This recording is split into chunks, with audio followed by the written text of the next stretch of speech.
जब मैंने 12वीं के एग्जाम दिए थे, छुट्टियों में दिल्ली जा रही थी। मेरी दीदी वहीं रहती थी। उस समय ट्रेन में जाना, वो भी रात भर का सफर, बड़ा रोमांच पैदा करता था। उस पर उम्र भी ऐसी, मैं ऊपर से शरारती पर अंदर से थोड़ी डरपोक हूँ। उस समय डर शायद ज्यादा रहा होगा। खैर मैं बैठी सबसे ऊपर वाली बर्थ पर अपना चद्दर खोला, तकिए में हवा भरी और मजे से एक पत्रिका पढ़ने लगी। उस समय मोबाइल तो होते नहीं थे। टाइम बिताने का जरिया पत्रिका ही होती थी। मैं ट्रेन का मुआयना करने लगी तो देखा मेरे बगल वाले बर्थ पर कोई खूबसूरत सा नौजवान बैठा चावल खा रहा था। चावल का दाना उसके मूंछों में लग गया था। वो बड़ी मासूमियत से बेखबर हो खा रहा था। मेरी हंसी छूट गई। उसने मेरी तरफ देखा और इशारे से बोला, क्या हुआ? उसके मुंह में चावल थे। मैं कुछ ना बोली। मैं मुंह चादर से ढक कर सोने लगी, पर चुपके से उसे निहार भी रही थी। दिल की शरारत से मजबूर जो थी, वो खा पीकर हाथ टी शर्ट से पहुंचकर लेट गया। मैंने फिर उसको चुपके से निहारा। इस बार मैं पकड़ी गई। वो भी मुझे ही देख रहा था। मैं डर गई। अकेले जाना, वो भी रात भर का सफर। मैंने तय किया, मस्ती बंद। पता नहीं क्या समझे, कुछ गलत ना कर बैठे। ट्रेन ने अपनी रफ्तार पकड़ ली थी। मैं डर की वजह से सो भी नहीं पा रही थी। पता नहीं कब मेरी आंख लग गई। फिर लगा कोई मुझे जगा रहा है। एकदम से चिल्लाने को हुई तो किसी ने मेरा मुंह बंद कर दिया। मेरी आवाज मुंह में ही बंद हो गई। आंखों से आंसू बह निकले। लगा अभी मेरे प्राण निकल जाएंगे। सांस रुक सी गई। हाथ कांप उठे। ट्रेन की मध्यम रोशनी में कुछ नजर नहीं आ रहा था। देखने की कोशिश कर रही थी कि तभी आवाज आई, चिल्लाना नहीं। गौर से देखा तो वही नौजवान था। उसकी गहरी काली आंखें, गोरा रंग, घुंघराले बाल। एक सेकंड को मैं गुमसी हो गई।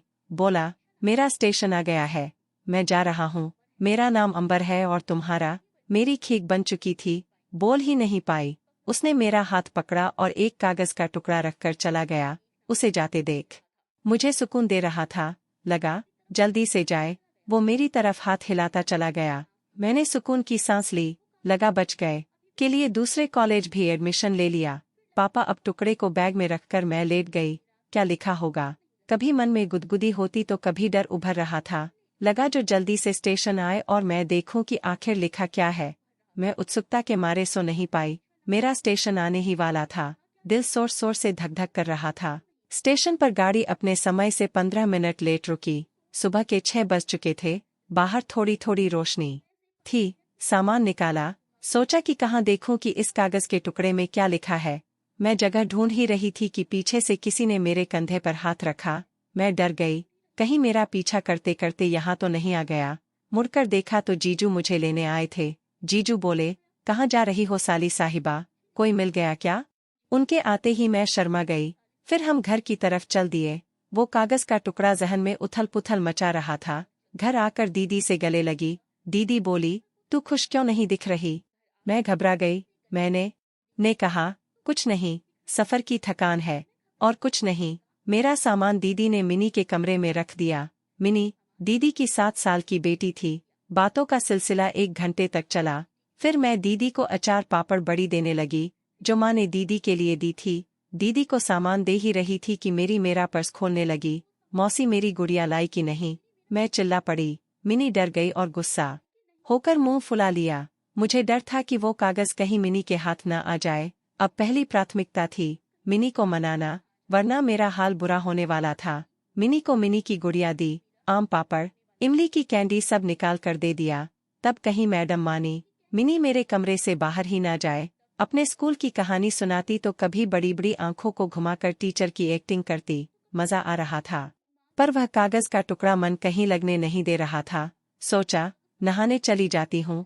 बाथरूम में आराम से पढ़ लूंगी। कपड़े निकाले। छुपके से पर्स से कागज खोजने लगी। वह कागज तो गायब था। सारा पर्स पलट कर देख लिया, पर वह कागज का टुकड़ा ना मिला।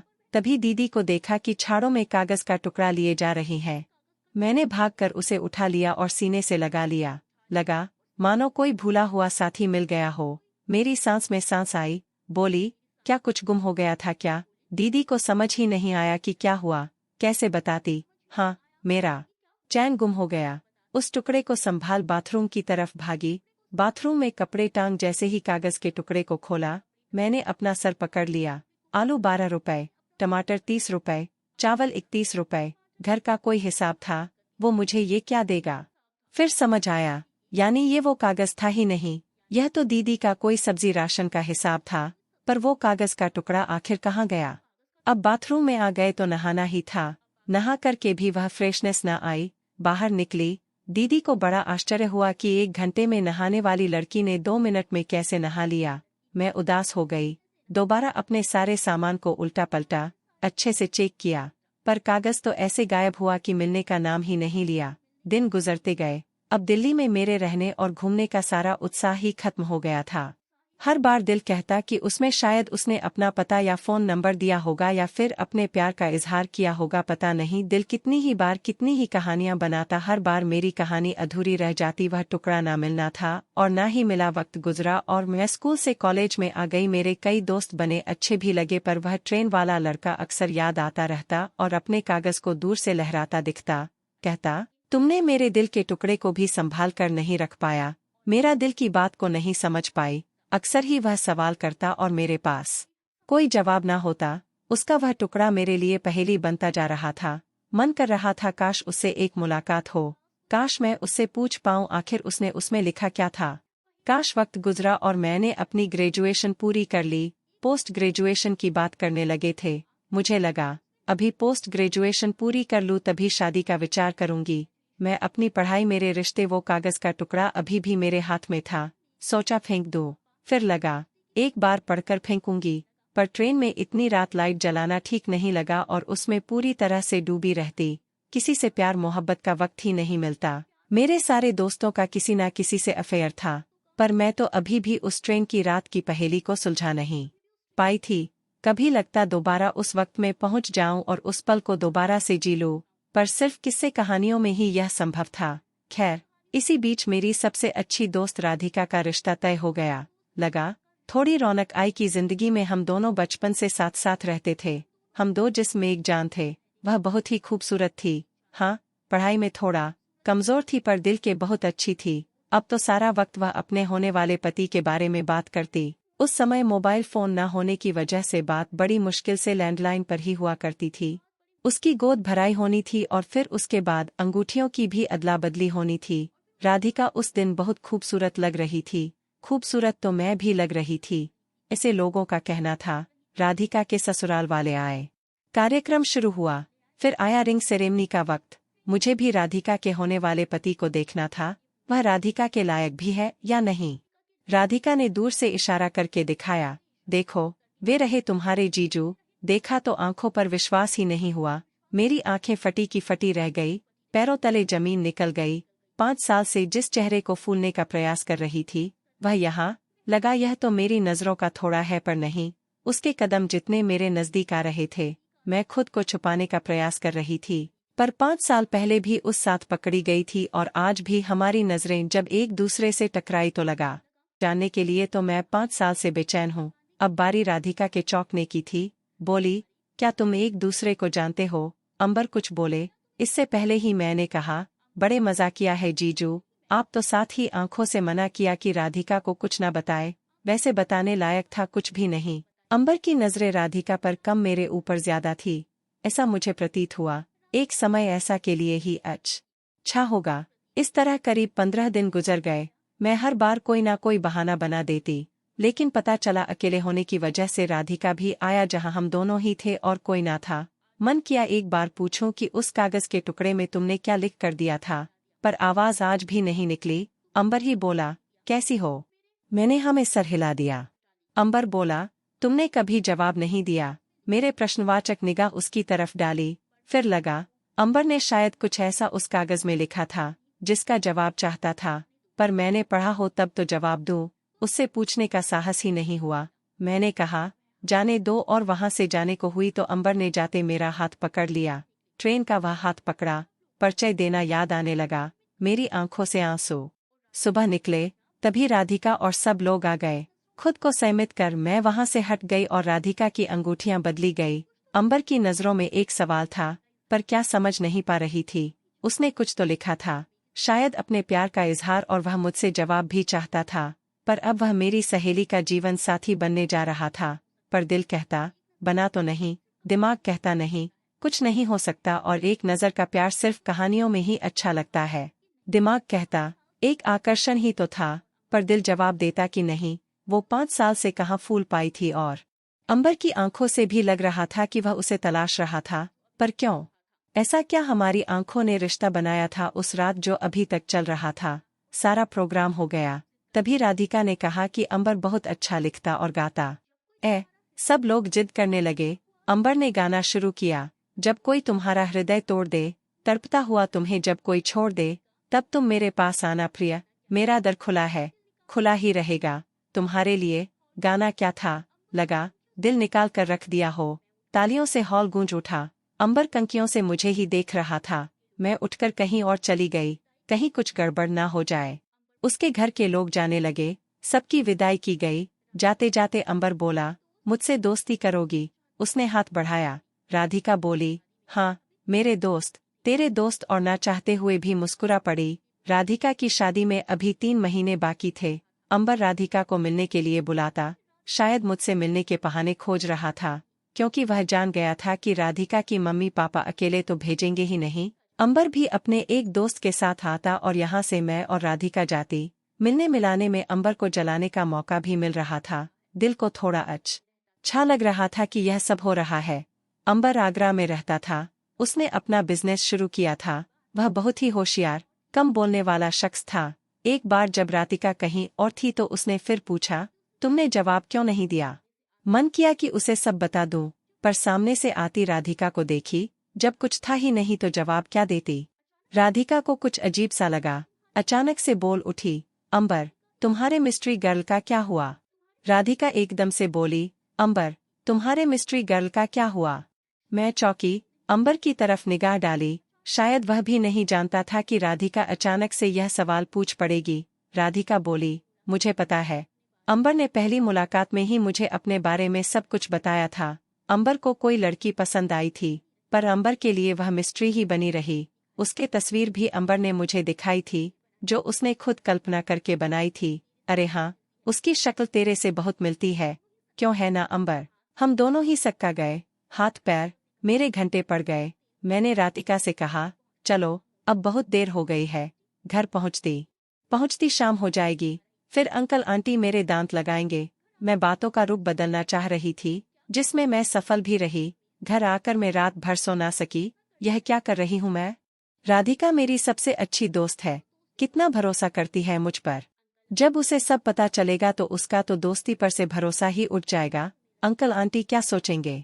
इन सब विचारों को सोच कर मेरा सर दर्द होने लगा। अगली सुबह मैंने निर्णय किया, कुछ भी हो जाए मैं अंबर से नहीं मिलूंगी। हम तीनों के लिए यही सही रहेगा। 3-4 दिन बाद ही राधिका ने बताया कि अंबर मिलना चाहता है, तो मैंने बहाना बना दिया। मुझे लगा दोनों अकेले वक्त बिताएंगे, तो शायद दोनों अंबा से सिर्फ एक ही बार मिली थी। अंकल आंटी राधिका को अकेले नहीं भेजते थे। उसने बताया, अंबर फोन पर मेरे बारे में रहता है। राधिका ने चुटकी ली। शायद तेरी राधिका बहुत मासूम थी, वह अनजान थी सब चीजों से। अचानक मैंने उससे पूछ लिया, राधिका, अंबर को उस मिस्ट्री गर्ल मिली क्या? राधिका बोली, अरे छोड़ो यार, उसको 5 साल में ना मिली तो अब कौन सा मिलने वाली है? और मिल भी गई तो क्या? अब अंबर तो मेरा है, मैं उसे अब किसी का होने नहीं दूंगी। मुझे अपने सारे प्रश्नों के जवाब मिल गए थे। मैंने निश्चय किया कि इस चैप्टर को यही बंद कर दूंगी। पर अंबर क्या सोचता है? क्या अंबर इस चैप्टर को बंद कर पाएगा? राधिका के कहे शब्द मेरे कानों में गूंजने लगे कि मिस्ट्री गर्ल अंबर के लिए मिस्ट्री ही रहेगी। मुझे लगा सही ही तो कह रही है राधिका, अब उसे अंबर के बारे में सपने में भी नहीं सोचना चाहिए। राधिका तो उसकी सबसे प्यारी दोस्त है, अंबर का क्या है? सिर्फ ट्रेन की उस छोटी सी मुलाकात पर अपने दोस्त की जिंदगी दांव पर नहीं लगा सकती वह। इसे ही मैंने 15 दिन और निकाल दिए। राधिका से पता चलता रहा कि अंबर अब राधिका से मिलने के लिए नहीं कहता है, न ही उन दोनों की फोन पर ज्यादा बातचीत हो रही है। राधिका भी अब दुखी रहने लगी। बोली, पता नहीं क्यों अंबर अब बदल सा गया है। शादी पास आ रही है और अंबर में कोई उत्साह नहीं दिख रहा है। ना तो अंबर अब फोन करता है, ना ही राधिका को मिलने के लिए ही बुलाता है। मैं समझ नहीं पा रही थी कि क्या करूं और क्या ना करूं। अंबर आखिर चाहता क्या है? वह क्यों यह सब कर रहा है? अंबर क्यों नहीं समझ पा रहा है कि उस रात ट्रेन में दोनों की नजरों का टकराना एक हसीन इत्तेफाक था, जिसे भूलकर दोनों को आगे बढ़ना ही होगा। वरना कई परिवार बिखर जाएंगे और दूसरों की बद्दुआ लेकर हम भी खुश रहे पाएंगी क्या। वक्त बीतता जा रहा था। राधिका का दुख भी वक्त के साथ साथ बढ़ता गया जा रहा था। उस प्यारे से दोस्त के मन पर चिंता की लकीरी थी। एक दिन रोते रोते बोली, लगता है कि अंबर को उस मिस्ट्री कर मिल ही गई है, इसीलिए वह उससे बात नहीं करता। तू ही बता मैं क्या करूं। मैं अंबर के बिना नहीं रह सकती। अभी यह हाल है तो शादी के बाद अंबा मुझसे बात करेगा या नहीं, तू बता मैं क्या करूं। राधिका की बातें मेरे दिल को आने वाले तूफान से डरा रही थी। जल्दी ही कुछ करना पड़ेगा, वरना सब कुछ खत्म हो जाएगा। पर क्या करूं समझ नहीं आ रहा था। रात मैंने सोचते सोचते गुजार दी। सुबह मैंने अंबर के घर फोन लगाया। नंबर मुझे पता था। राधिका अक्सर मेरे सामने ही डायल करती थी। उसके पिताजी या भाई ने उठाया। मैंने अंबर से बात कराने को कहा। अंबर के हेलो बोलते ही मेरी सांसें तेज हो गई। मैंने फोन काट दिया। नहीं, मैं अंबर से बात नहीं कर सकती, पर बात तो करनी ही पड़ेगी। दोबारा फोन लगाया। इस बार अंबर ने ही फोन उठाया। मेरे बोलने से पहले ही बोल उठा, मुझे पता है कौन बोल रहा है। मैं तुम्हारे धड़कन को फोन पर भी महसूस कर सकता हूँ। आज शाम 5 बजे ग्रीन पार्क में आ जाना। एक ही सांस में बोल दिया और फोन खटाक से रख दिया। लगा वक्त आज थमसा गया है।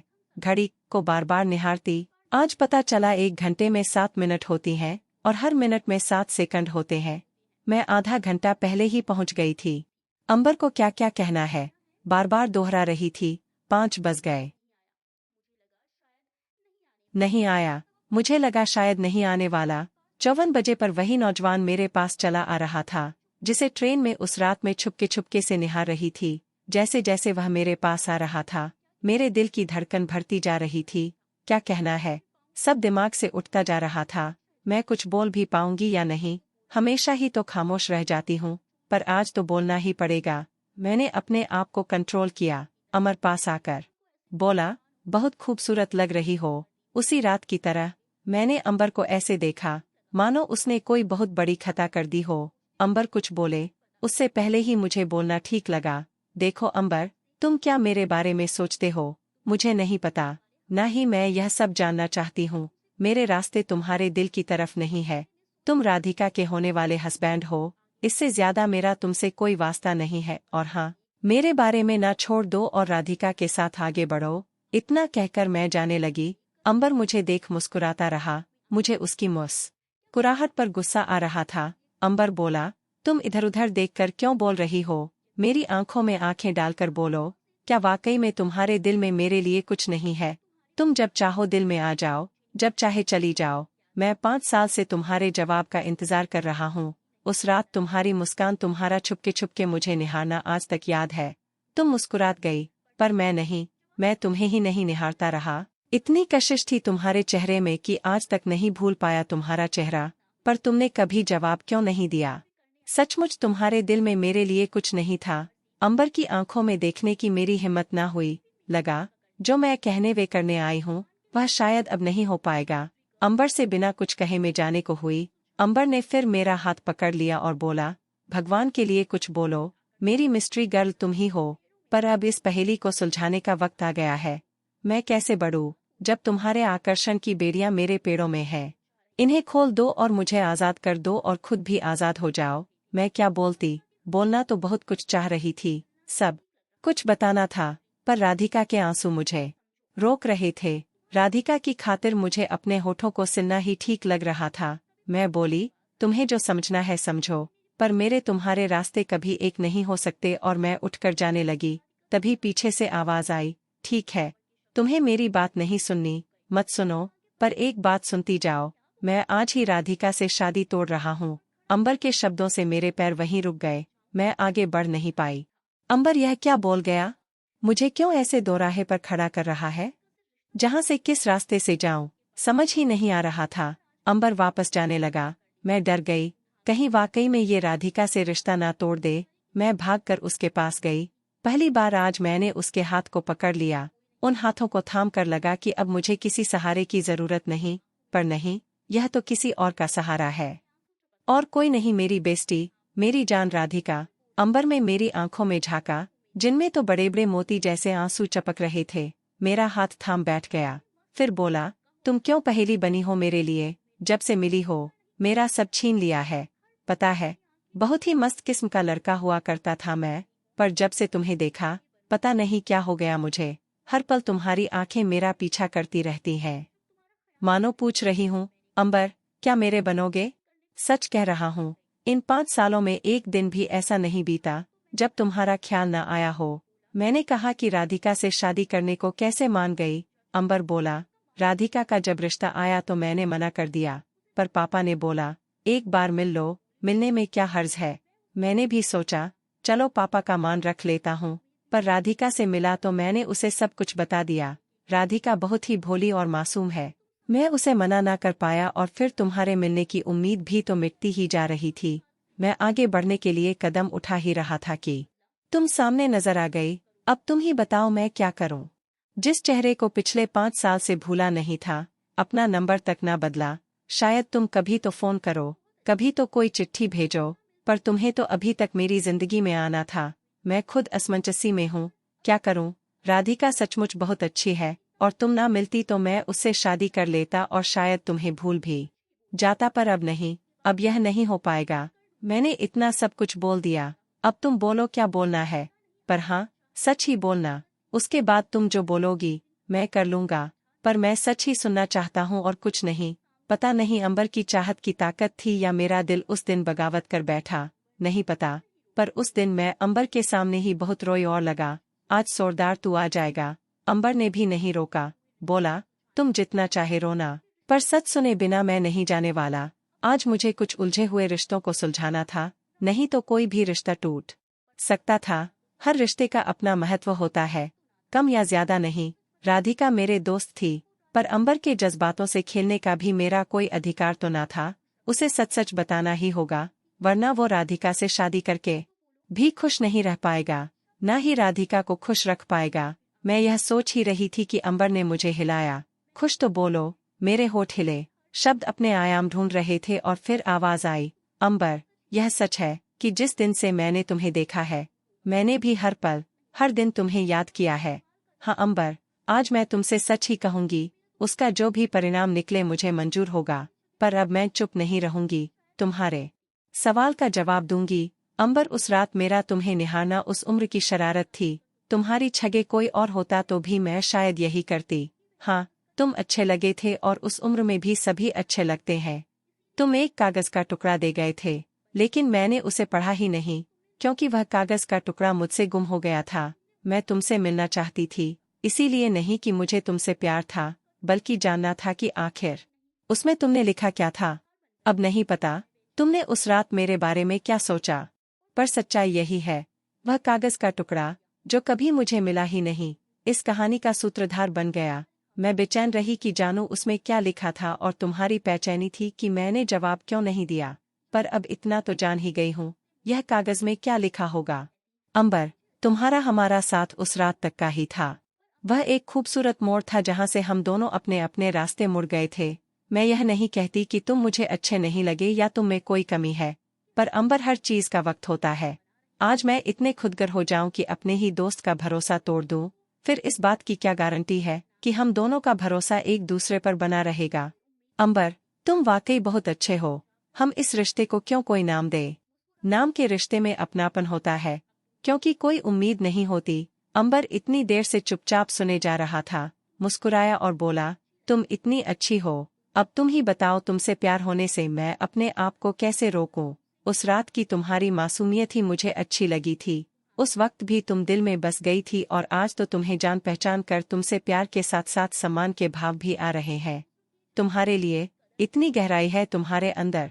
इस उम्र की लड़कियां अक्सर मौज मस्ती में रहती हैं, उन्हें दोस्तों के जज्बातों की कोई कदर नहीं होती, पर तुम्हें देखो, इतनी कम उम्र में भी इतनी समझदारी। फिर भी तुम्हें निराश नहीं करूंगा, मैंने तुमसे वादा किया था, तुम जो चाहोगे वही होगा, इसीलिए अब निसंकोच बोलो, तुम क्या चाहती हो? मैं आज तुम्हें जानकर, पहचानकर बहुत खुश हुआ हूँ। इन 5 सालों से जैसी छवि मैं तुम्हारे बारे में बनाता रहा और बिगाड़ता रहा तो मुझसे भी कहीं ज्यादा अच्छी हो, और तुम्हारी बात में चाल भी नहीं सकता हूँ, इसीलिए आज जो चाहो मुझसे मांग लो, तुम्हारी मर्जी। मैं वचन देता हूँ कि खुशी खुशी तुम्हारे बात मान लूंगा और बिना तुमसे कुछ कहे यहाँ से चला जाऊंगा।